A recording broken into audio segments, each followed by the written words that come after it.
comes out of the 6th chapter of Mark, verses 30 to 34 inclusive.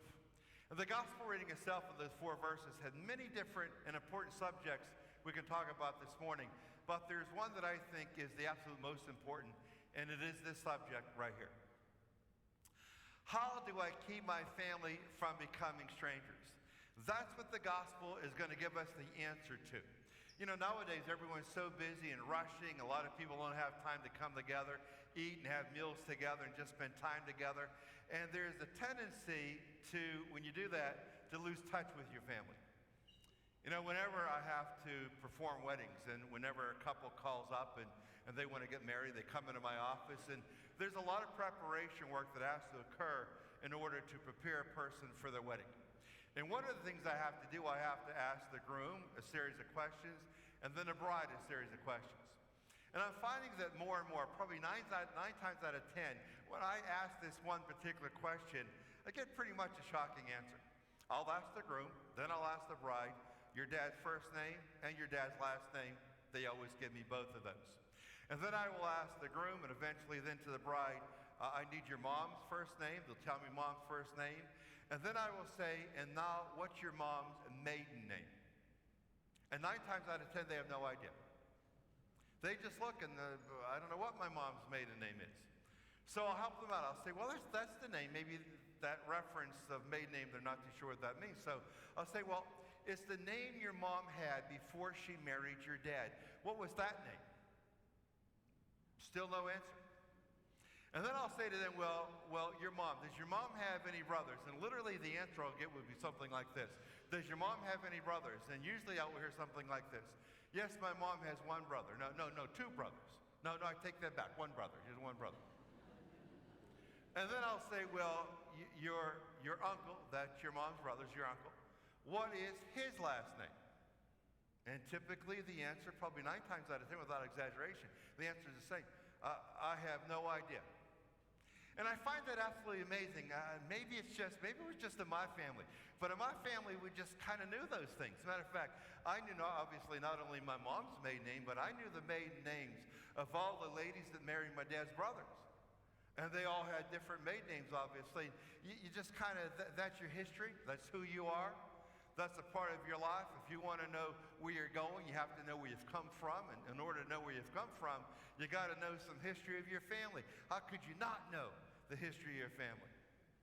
Then I find it amazing whenever I go to funeral homes, and I probably visit more funeral homes than funerals I actually perform, just to pay respects to the survivors of the deceased person, usually the one that I know.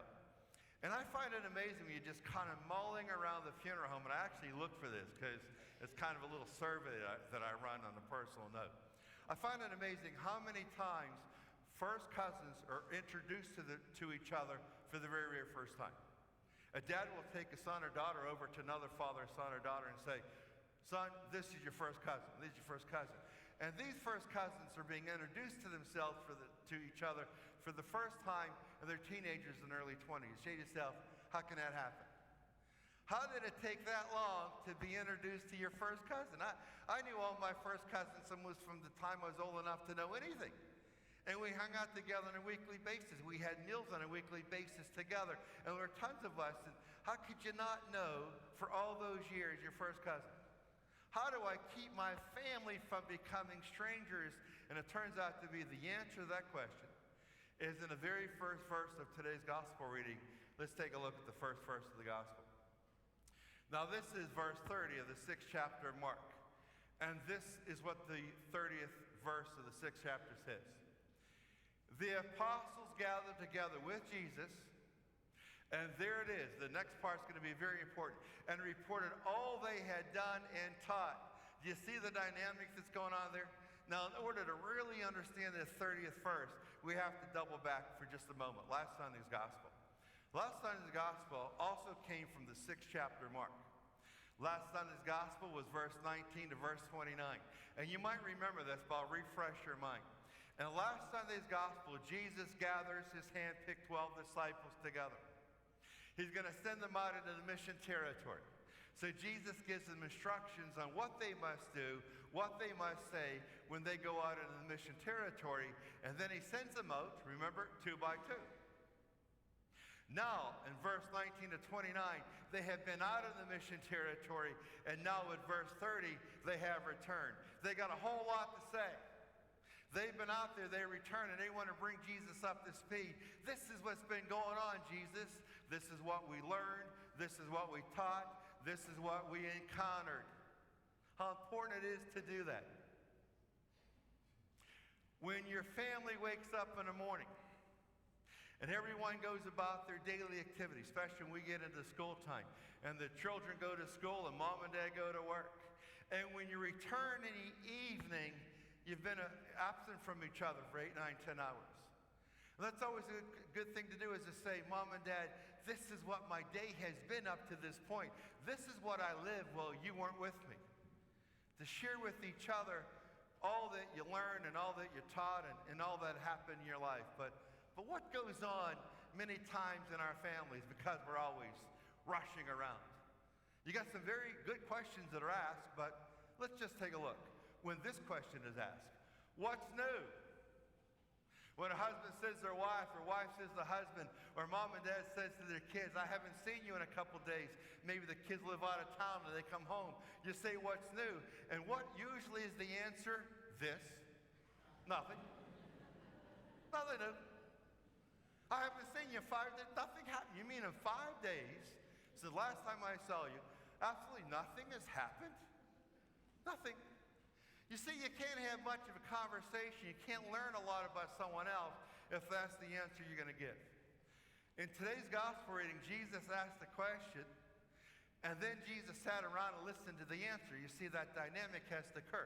When you as a mom or dad or a husband or wife say to your child or your spouse, what's new? What you're actually saying is, when you start to give me the answer, I'm going to sit right here and listen to it. But when the answer is nothing, how can you learn about your family with that kind of answer? Or when this question is asked, how are you doing? That's a beautiful question for a family member to ask another family member. But nowadays, what answer are they usually receiving? Busy. Busy, I'm busy doing this. And then you look at your son or daughter and you say, well, or your husband or wife, say, busy doing what? Tell me, you're busy. I'm glad you're busy. It's nice to be busy. But tell me, what are you busy doing? I can't learn about your life if you're not willing to tell me a lot more than just the word busy. I'm looking for the narrative. Not the one word. I'm looking for the narrative. I'm looking for the story. Tell me, when you're frustrated at work and you've had a hard day and you come home, if you got a husband or wife that's willing to listen to your day, that's going to allow the pressure inside of what might be an erupting volcano to subside, because you're getting it off your chest. But if you say busy and you walk away, who knows your story? Or when this question is asked, where are you going, mom and dads? I know you ask your sons and daughters this question all the time. Where are you going? And what answer do they give you? This one right here. Out. I'm going out. I'm going out. And you say to yourself, well, pretty good, I saw you got dressed, you put a nice dress on, a perfume, or you say to your son, you got dressed up, you put on some cologne. I was pretty positive you weren't doing all that so we can nestle together and watch TV tonight. You're going on. Well, what I really wanted to know is, where are you going? Not that you are looking for my permission, although that would be nice to know where you're going, because you're still under my roof. But can't you tell me just a little bit more than out? Because that means that the life of your family is this. It's in and out, in and out. The door opens, the door closes. People rush to the room and they slam the door and they come out of the room or into the kitchen, back to the room, and eventually outside. I can't learn about my family if that's the attitude all my family members are going to take. You see, verse 30 of 6th chapter of Mark, Jesus gathered together with his disciples, and then they took the time to tell Jesus what they taught and what they did. That's how you learn about people. How do I keep my family? How do you keep your family from becoming strangers? Well, it takes everyone cooperating together. You have to be willing to ask the question, where are you going? What's new? What are you up to? You have to be willing to sit and listen then for to the answer. But on the part of the other person, they have to be willing to receive the question and then in prose and narrative give you the answer. That's how you keep your family from becoming strangers. There's so many families nowadays, they just don't know what everyone's up to. How could you not know your mother's maiden name? Now, I don't know for sure, conjecture on my part, because the story's never been shared. The story of what grandfather did for a living, what grandma did for a living, the story of their last name and where that name came from and what perhaps for most of us, what Eastern European country is that derived from? To know your history, to know your life. That's the only way you can know who you are. You need to know that maiden name. And the only way to know that maiden name is to have had conversation and story. The only way you know your first cousins have to get together multiple times, not just once every 25 years. You'll never know anyone that way. This is a challenging gospel. So the question is, how do I keep my family from becoming strangers? You need to ask the questions. Then you have to be willing to sit there and listen to the answer. But the person you give the question to, they have to be willing to say more than out, nothing, and busy. They have to be willing to say, Mom, Dad, husband, wife, I'm going to tell you what you just asked. And share their heart, share their life with you. And in doing that, you'll not be strangers. In doing that, you'll be a family that knows each other, living under the same roof, held together by the same bond, because you spend time in conversation with each other.